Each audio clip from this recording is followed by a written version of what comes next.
Welcome to the Goddess School podcast, where Eastern wisdom meets Western mysticism. I'm your host, Lisa Marie Rankin, author, teacher, and Ayurvedic wellness coach, here to help you reclaim your feminine superpowers. And I am so glad you're here. Listen, women are magical. They are intuitive, creative, wise, and magnetic. However, in today's fast-paced world, these gifts often get buried under a more masculine way of life. Together, we'll awaken those powers. In each episode, I'll take you through sacred teachings like Ayurveda, shadow work, and the mysteries of archetypes and rituals, so you can live with more clarity, synchronicity, and joy in all realms of life, like relationships, health, money, and more. So let's dive in so you can make the most of your one mythic life. The veil is parting. Let's begin. Hello, beautiful ones. Have you ever felt that your body was broken or that your body needed to be fixed? Maybe you were experiencing hormonal symptoms. Maybe your metabolism has started to slow, or you're getting aches and pains, and your first reaction was immediately, oh, why is my body failing me? What is it doing? Well, today in this episode, I want to flip the script on what many of us do when we feel that our body is failing us. And instead of thinking that your body needs to be fixed or that you are broken, your body is trying to communicate to you. Your symptoms are simply a way of your body telling you that you're not living in alignment and inviting you to experience the world in a new way. So welcome, my friends, to the Goddess School podcast. And as I said, this episode's going to be all about flipping the script on how we view our body, and more specifically, how we view our body when we are being presented with symptoms that we don't necessarily like.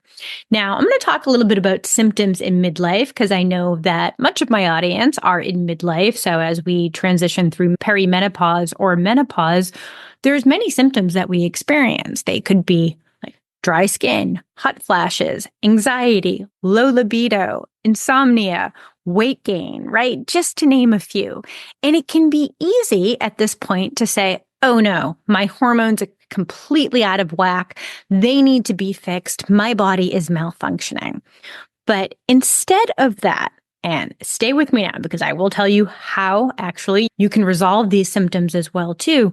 But instead of thinking that your body is broken, what if these symptoms are really inviting you to experience the world in a whole new way, where you get to minimize the stressors in your life, prioritize pleasure, rediscover the things that turn you on and light you up, and share your wisdom?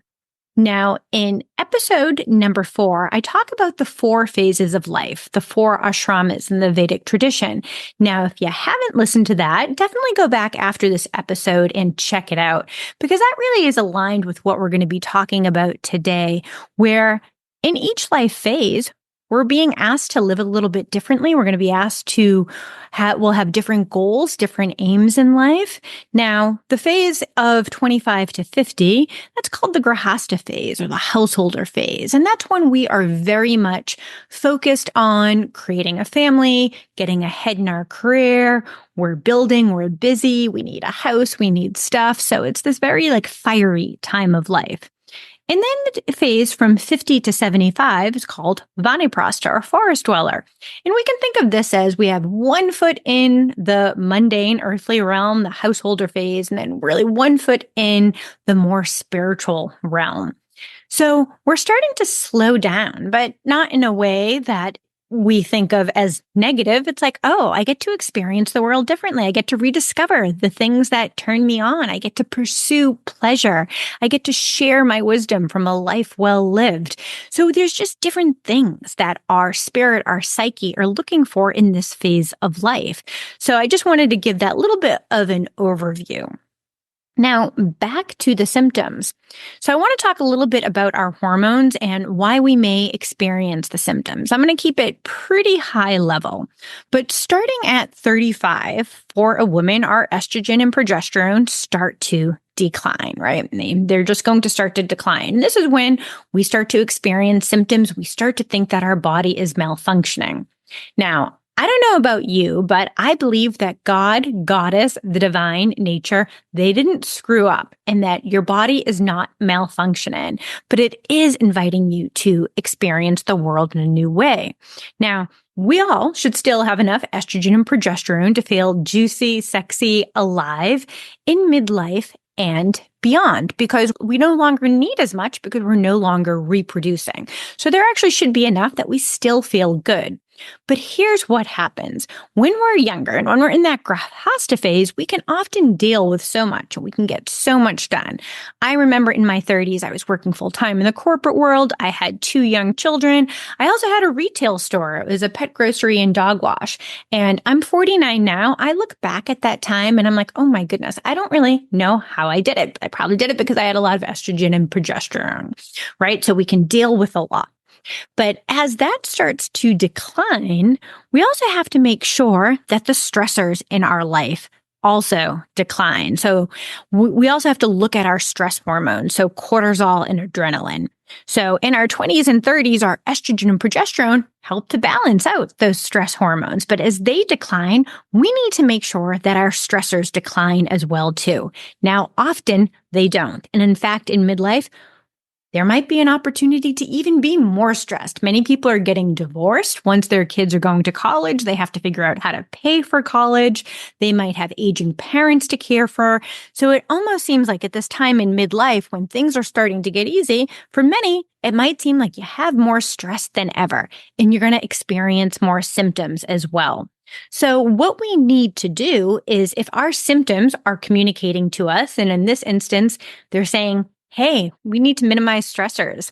Can you do more of what feels good and less of what doesn't? Can you prioritize pleasure? Can you slow it down? Can you rediscover different things that are going to give you more enthusiasm? When we start to do that, you're going to see your symptoms start to disappear as well, too. So we will have another episode on stress and managing stress and perceived stressors, because you get to decide whether something is stressful or not. But really starting to look at your life and where can you calm down? Where can you minimize the stressors? Where can you prioritize self-care? Maybe you need to take more walks. You need to get out to meditate. You need to take a nice bath. But when we start living aligned with this phase of life, with the forest dweller phase, we're not going to see all of the same symptoms because we'll have reduced the cortisol and adrenaline in our life, and our hormones will feel in balance.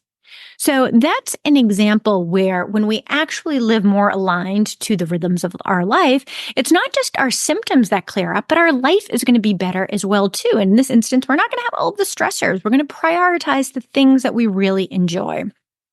Now, I wanted to give you another example as well, too, about how our symptoms, our body symptoms, are really a way of communicating. And when we resolve them, we're not just resolving the symptoms, but we're actually setting ourselves up to live more in alignment with our soul, with our spirit, with our psyche, and to have a better life. All areas of our lives will improve. Our body is just telling us. They're kind of like on the ground floor saying, hey, you're doing something wrong. So I'll give you another example. One day I was going to the dermatologist, and I actually see the dermatologist quite a bit as I was a bit of a sun worshiper in my teens and 20s. So see her a lot. Now, one day it was a different dermatologist than I normally have. It was a man, and I actually thought my skin was looking pretty good. I went there without any makeup. I thought everything was fine. And he was like, oh, well, I can see that your rosacea is really flaring up. And so I paused for a moment and I was thinking, I'm like, well, I actually have been a little bit stressed lately and I haven't been sleeping well. So I need to look to see how I can start to feel more at ease, how I can start to get a better night's sleep. I'm also like, oh, I should probably maybe cut down on the red wine and the spicy food. And he was like, oh, don't worry about that. I can just give you a prescription. I can give you an antibiotic to apply.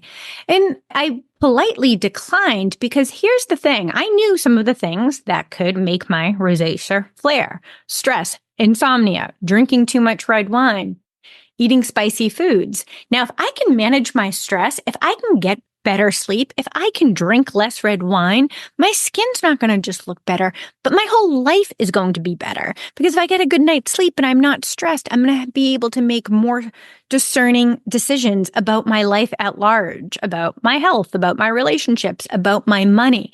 So we can really think that our symptoms, it's not just a physical problem. They're usually identifying other areas in our life that we're not paying attention to, or maybe we are trying to mask. So everything starts to get better when we start to resolve our physical symptoms.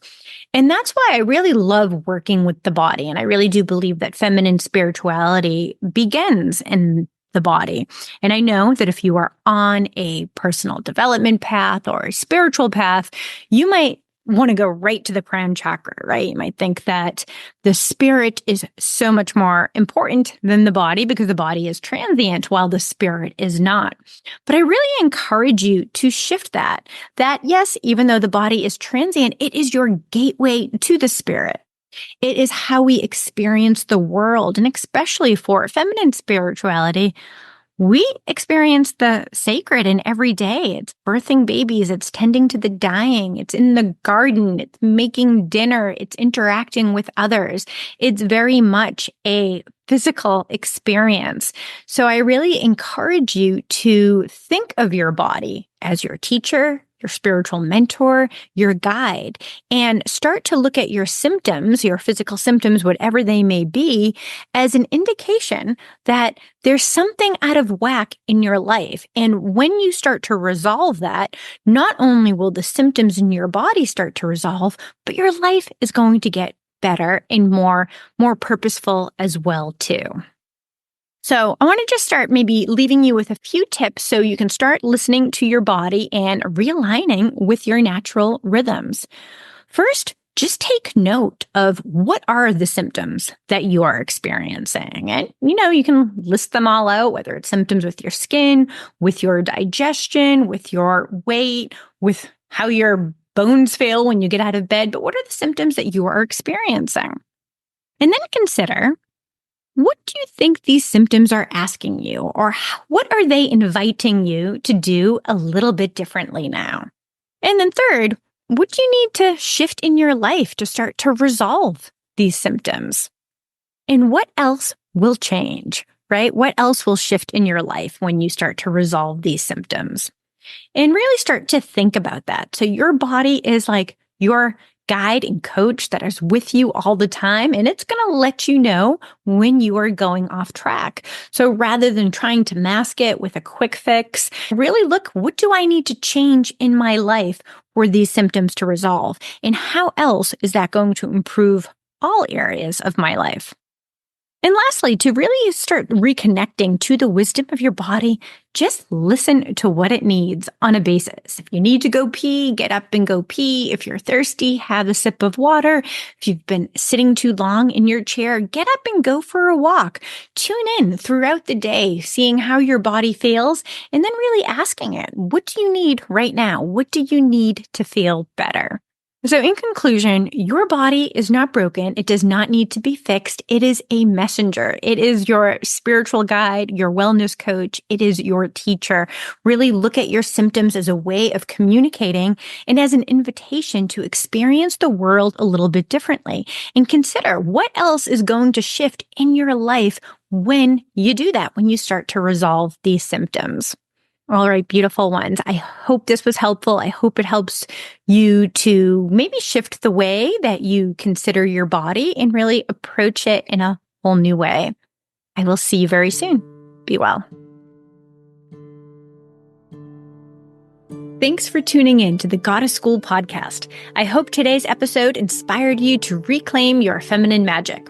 Now, don't forget to subscribe to the show. And if you've enjoyed the podcast, please leave us a review on Apple.